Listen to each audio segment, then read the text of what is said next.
Graças a Deus, eu quero cumprimentar os irmãos com a paz do Senhor Jesus, amém. Que Deus em Cristo possa estar abençoando estes jovens que aqui estão.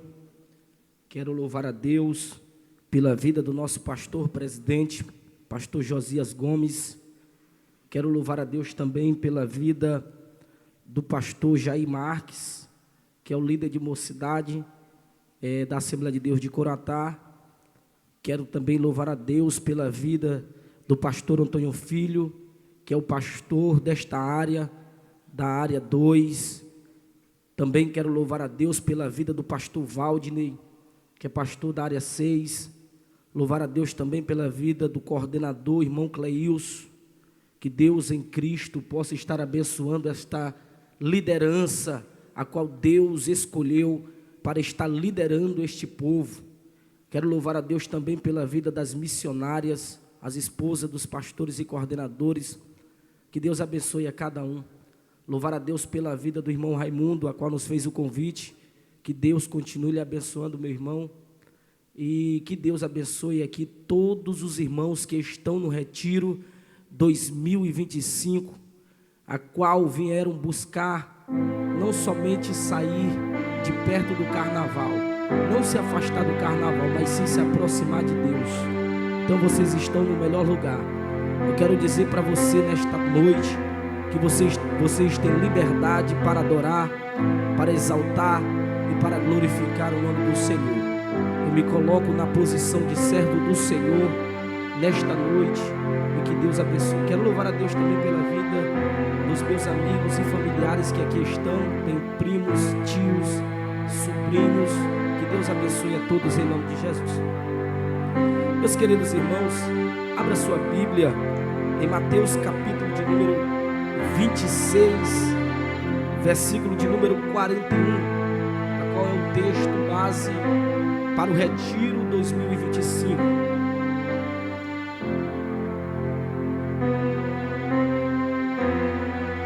Que diz assim: vigiai e orai, para que não entreis em tentação. Na verdade, a igreja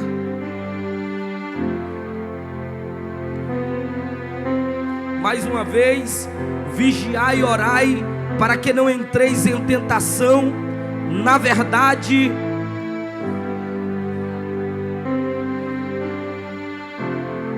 meus queridos irmãos, nós estamos diante do Evangelho de Mateus.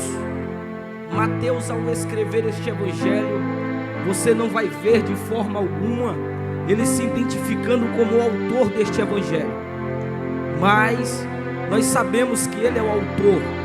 Um homem por nome Papias, ele escreve uma obra com 4 volumes. Ele é a última testemunha viva do ano 140 depois de Cristo. Ele é contemporâneo de Policarpo, Policarpo de Esmirna, que aprendeu aos pés de João. E ele afirma que Mateus é o autor deste evangelho. E assim também ele afirma que Marcos e Lucas são os autores dos evangelhos. E nós sabemos que a palavra de Deus, ela é inspirada pelo próprio Deus. Mateus, ao escrever este evangelho, ele está ali no entre o ano 60 a 70 depois de Cristo. Sobre a localidade, alguns defendem um lugar e outro. Não tem um lugar específico. Alguns dizem que foi na Antioquia da Síria, e eu também acredito.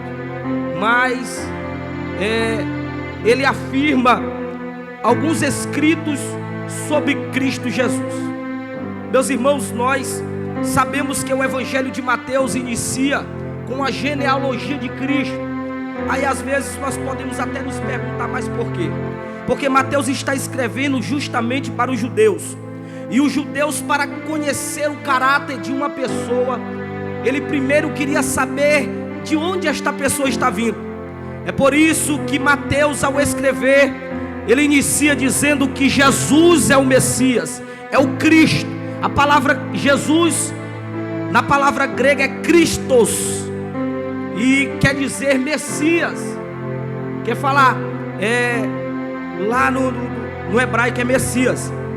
E nós podemos ver que ele inicia apontando Cristo como o filho de Abraão e filho de Davi. São os patriarcas principais para os judeus. Então ele está apontando o evangelho para os judeus e apontando Cristo como Messias.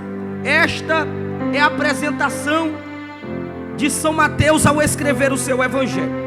Nós sabemos que é o evangelho de Cristo, o ministério de Jesus, marcado por grandes milagres. Nós estamos no capítulo de número 26. Nós estamos já encerrando o livro de Mateus e o ministério de Cristo Jesus. No capítulo 26, ainda está relacionado ali no sermão escatológico de Cristo. Já está encerrando. Jesus já está sendo preparado para o Calvário. Mas nós podemos observar que o ministério de Cristo em 3 anos são marcados por grandes milagres, maravilhas e grandes feitos. Nós podemos destacar 35 milagres feitos por Jesus, aonde os evangelhos apontam. Podemos também trazer a classificação destes milagres. Nós podemos posicionar os primeiros milagres de Jesus como os milagres de cura e libertação. Jesus, ao encontrar um endemoniado lá na cidade de Gadara, um homem que estava há muito tempo aprisionado por espíritos imundos, que andava nu à noite pelos sepulcros, não sabia o endereço da sua casa, já tinha perdido a sua própria identidade. Mas quando Jesus chegou no ambiente, aquele homem que era endemoniado foi liberto. Porque quando Jesus chega no ambiente, é impossível permanecer da mesma forma. Eu nunca vi o evangelho entrar na vida de uma pessoa e essa pessoa permanecer com as mesmas atitudes. Por quê? Porque evangelho é metanoia, evangelho é mudança de comportamento, evangelho é mudança de atitude, evangelho é mudança de tudo na vida do crente.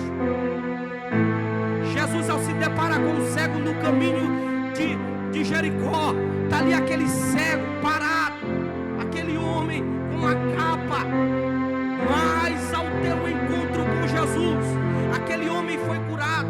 Então nós podemos ver aí a classificação dos milagres de cura e libertação. Mas também nós vimos o poder de Cristo sobre a natureza. Jesus, ao ver o casamento encerrando, o vinho acabou em Caná da Galileia,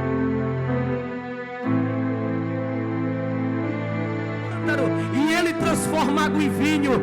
Jesus, ao olhar Pedro entristecido por passar a noite inteira pescando e não pescou nada, Pedro estava desanimado. Ele disse: volte e lance a rede para o outro lado. E Pedro, ao lançar a rede para o outro lado, veio tanto peixe que Pedro precisou pedir ajuda. É assim que Jesus faz. Quando Jesus chega, o que está faltando vai sobrar e vai ser preciso pedir ajuda, porque o nosso mestre multiplica. Aonde não tem, ele faz ter. Aonde não tem, ele cria. Aonde não tem, vai sobrar. Está faltando milagre, está faltando cura, está faltando libertação, está faltando o que aí, jovem? Está faltando salvação, pois ele é a salvação para a tua vida nesta noite. Louvado seja Cristo. Também ele mostra o seu poder sobre a vida e sobre a morte. Jesus operou sobre a morte.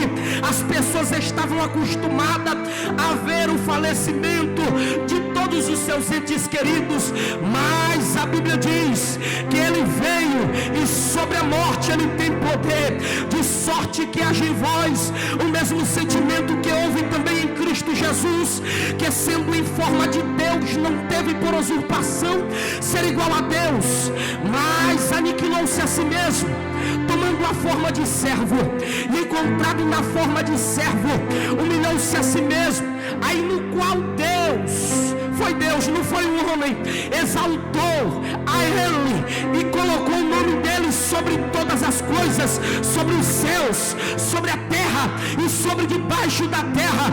Ele tem poder na vida, ele também tem poder na morte. É por isso que Paulo vai dizer: ó inverno, cadê a tua vitória? E morte, cadê o teu agrilhão?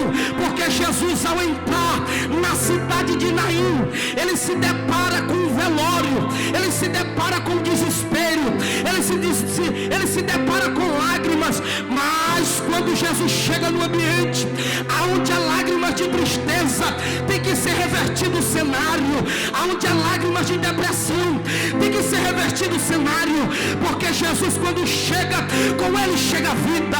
Quando a presença de Deus chega, a tristeza tem que bater em retirada, a morte tem que ir embora. Ah, mas já faz 4 dias. Pois depois de 4 dias tem que voltar à vida, porque ele é o autor da vida, ele é o dono da criação. É por isso que João diz: e no princípio era o verbo. Ele é a criação, ele é o criador, ele é o dono de todas as coisas. E no princípio ele era o verbo, e o verbo estava com Deus, e o verbo era Deus, e todas as coisas foram feitas por ele, e sem ele nada do que foi feito se fez. Jesus tem essas classificações dos seus milagres.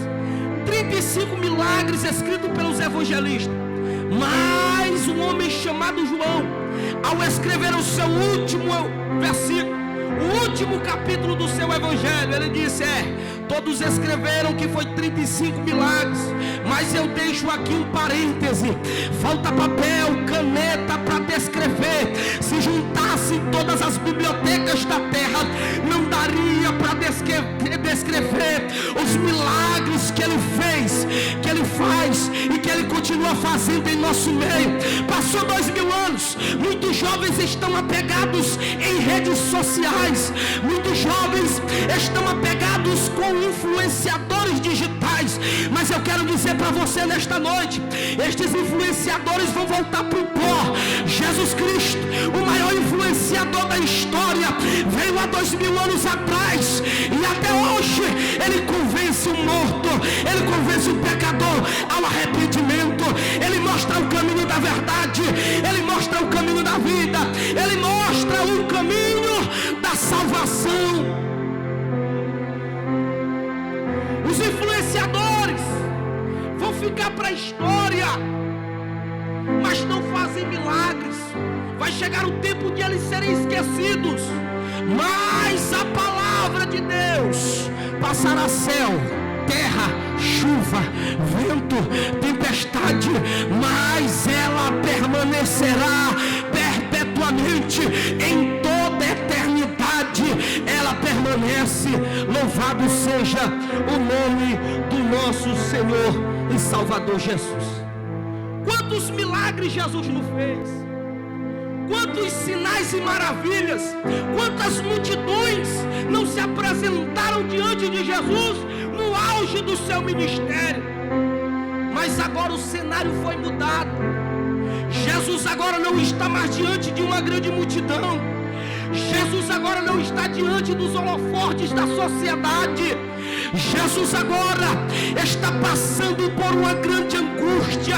Ele está no Getsemane, ele está no jardim, situado no Monte das Oliveiras, atual Jerusalém. Ele estava passando por um momento de aflição, irmão Rubens. Mas o que quer dizer Getsemane? Getsemane quer dizer lugar de ser prensado, lugar de oprimido. Por quê? Porque ele era um lugar de prensar azeite para fazer a oliva, o azeite da oliva. E o que Jesus estava fazendo lá? Jesus estava cumprindo o que foi dito pelo profeta Isaías: e sobre as suas pisaduras nós fomos sarados, e sobre os seus ombros ele carregou as nossas culpas, as nossas dívidas. Ele foi angustiado, oprimido. É o castigo que nos traz a paz, estava sobre ele. Ele estava agora vivendo um momento de maior angústia do seu ministério. Agora não tem pessoas para aplaudir, Agora não tem pessoas para postar no Instagram. Agora não tem pessoas para vir. Jesus, eu quero entrar no Getsemane contigo, porque as 3 testemunhas que entraram no Getsemane com ele dormiram, e ele disse: em nenhum momento pudestes de vocês velar comigo. As pessoas que ele confiava, os amigos que ele levou para o Getsemane, deixaram ele acordado, deixaram ele sozinho. Ele chegou o momento de transpirar como sangue, de tanta angústia, de tanta dor, porque ele já sabia o que lhe esperava. E o que lhe esperava? Ser vendido por 30 moedas de prata. O que tem de pessoas vendendo Jesus por mais barato, o que tem de pessoas trocando Jesus por uma oportunidade, com um namoro escandaloso, com uma mentira, trocam Jesus por menos de 30 moedas de prata. Mas nesta noite tem jovens comprometidos com o Evangelho. Cadê os jovens do retiro do setor 2 que estão comprometidos com a palavra de Deus? Jesus está angustiado, Jesus está sofrendo, e não tem mais uma grande multidão ao seu lado. E o que eu aprendo? O que eu aprendo com o Getsemane?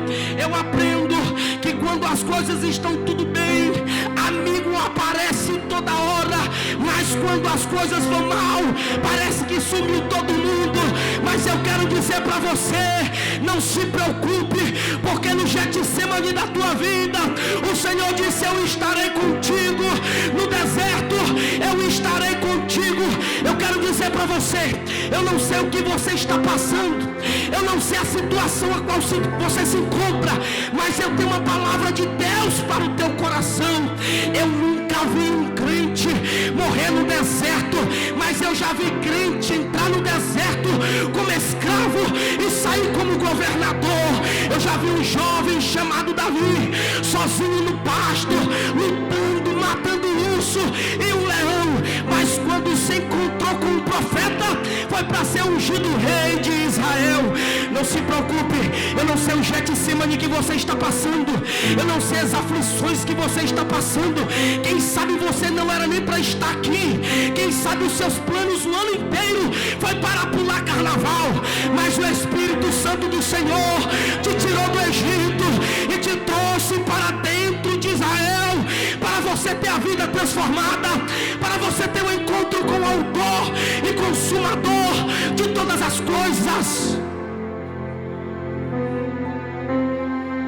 O Senhor conhece o teu Getsemane, o Senhor conhece a tua prensa, Ele sabe o tanto que você está passando, Ele sabe as angústias, Ele sabe as aflições. É por isso que Ele suportou, é por isso que Ele está dizendo para você nesta noite: não se preocupe, suporte, não desista, porque eu estou contigo nesta situação. Eu não desisti de você quando eu estava no Getsemane, quando Ele olhou para o céu e disse: Pai, se possível, passe de mim este cálice. Aí ele olha mais uma vez, Marcos vai dizer que ele clama: Abba, Pai. Ele disse: meu papaizinho querido, meu amigo, cadê você? Por que você não passa de mim este cálice? Mas logo depois ele vai dizer que não seja feita a tua vontade, a minha vontade, mas que seja feita a tua. Eu quero dizer para você nesta noite, a vontade de Deus para a tua vida é melhor do que a tua própria vontade, e coisas grandes o Senhor tem para a tua vida. Nesta noite Ele está dizendo: eu estou arrancando a depressão da tua alma, eu estou arrancando a depressão do teu espírito. Essa vontade de morrer está sendo repreendido, porque o Espírito de vida está entrando hoje naquele quarto aonde você se esconde, e Ele está repreendendo o inimigo e está levando vida para a tua família, para a tua casa, para você, jovem. Eu quero dizer nesta noite, é noite de milagre. Por quê? Porque o dono do milagre se encontra aqui. Ele está aqui nesta noite e Ele está dizendo: eu venci o Getsemane.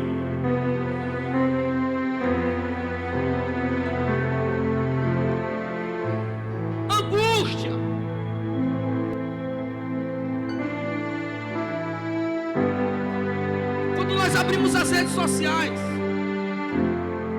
tem uma grande facilidade de ser crente, porque é um evangelho fácil. As pessoas pulam o Getsemane, as pessoas pulam o Calvário, elas gostam de milagre, elas gostam de bênção, elas gostam do culto da vitória, elas gostam da água ungida. Mas eu quero dizer para você nesta noite, eu quero confortar o teu coração, mas dizer para você: vai ter dificuldade, vai ter cruz, vai ter julgamento, vai ter calúnia, vai ter mentira, vai ter amigos, vão te abandonar, vão cuspir na tua cara, mas não se preocupe, porque também vai ter vitória, também vai ter porta aberta, também vai ter milagre, porque ele disse: eu estou contigo em todas as situações. O ministério de Jesus não foi só milagre, o ministério de Jesus não foi só bênção, foi sofrimento, foi abandonado, foi vendido, foi traído, foi rejeitado, por amor à nossa vida, por amor à minha vida. Vigiai e orai. Mas para que eu preciso vigiar? E para que eu preciso orar? Para que você não caia em tentação. Por quê? Porque eu posso estar aqui de aparência, eu posso estar aqui somente o meu corpo, até parece, mas não é. Se comporta aqui dentro, mas lá fora não dá testemunho. Vigiai e orai. Ele está dizendo: te alerta, seja como um soldado preparado em meio a um campo minado. Cuidado que tem explosivo. Abre os olhos, porque o inimigo está ao teu derredor, querendo te tragar. Tu está vivo pela misericórdia e pela graça, porque se fosse pelo teu inimigo, tu já tinha sido abatido há muito tempo. Mas você está vivo pela misericórdia do sangue derramado no Calvário. Ele está te dando mais uma oportunidade. Raiz de Comanassé, Jesus, o autor da vida, o alfa, o ômega, princípio, meio e fim, conselheiro, Deus forte, Pai da eternidade, príncipe da paz. Mas eu não fui para o carnaval, eu fui para o retiro. Eu quero dizer para você: você veio para cá não foi para passar férias, você não veio para cá não foi para se divertir, você veio para cá foi para se apresentar diante de Deus com o Espírito Santo e justo diante dele. Como está a tua vida diante de Deus? Como está o teu namoro diante de Deus? Como está a tua conversa no WhatsApp diante de Deus? Será se Deus tem se agradado de ti? Vigiai e orai para que não entrais em tentação, porque na verdade o Espírito está pronto, mas a carne é fraca. E o que é carne? É natureza. A tua natureza é pecaminosa, a tua natureza é adâmica, a tua natureza é fraca. E que tentação é essa? É os desejos. O desejo precede o pecado. O que os teus olhos desejam? O que o teu coração deseja? O que a tua alma deseja? Cuidado, jovem, cuidado, porque o leão não brinca de ser leão. Quando ele encontrar a primeira presa, ele vai tragar. Mas aqui tem jovens que estão dizendo: eu estou orando, eu estou vigiando. Levante a mão, jovens que estão em espírito e em verdade. Cadê os jovens? Cadê os jovens que estão na presença? Cadê os jovens que estão na brecha? Cadê os jovens que vieram para o retiro para ter uma proximidade de Deus?